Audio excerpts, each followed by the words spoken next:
Plantes de flor per atraure les papallones.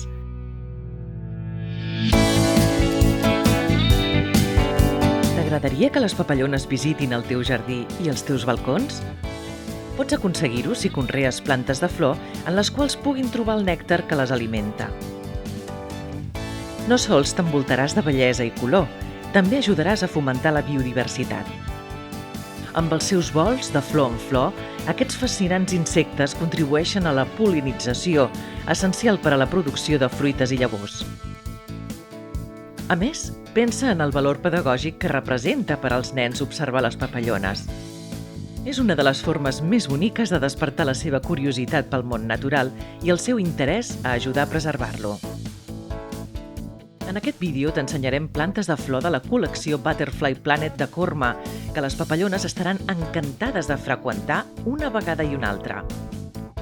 Són 23 plantes molt variades, totes vivaces, és a dir, herbàcies perennes que et duraran diversos anys.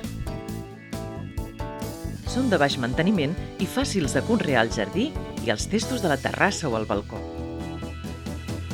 A més, pots combinar-les per a gaudir d'una gran varietat de flors des de la primavera a la tardor. Les trobaràs en el teu centre de jardineria. Fixa't en l'Echinacea Prairie Splendor. De juny a octubre produeix enormes margarides rosades, una pista perfecta perquè es posin les papallones. Entre les lavandes tria l'aromàtic, d'espigues molt fragants de color violeta fosc. Les mates són baixes i compactes, ideals per a test. Tolera la calor i la sequera i necessita poca aigua. Una altra planta que adoren les papallones, la Rebella bonariensis lollipop, de llargues vares i flors liles en forma de pompó. Què et sembla l'escabiosa Blue Ritz, amb les seves flors liles en forma d'alfileter? És perfecta per a donar-li un aire silvestre als jardins de baix rec i la terrassa.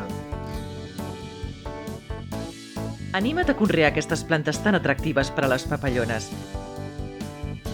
Només necessiten sol, substrat per a plantes de flor universal, rec moderat però regular i abonament orgànic o per a plantes de flor.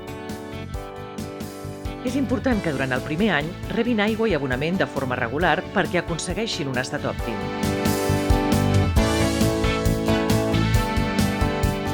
Aquestes plantes són resistents a les plagues. Si calgués aplicar un fitosanitari que sigui biodegradable i al capvespre, quan les papallones i altres insectes útils ja no estan actius.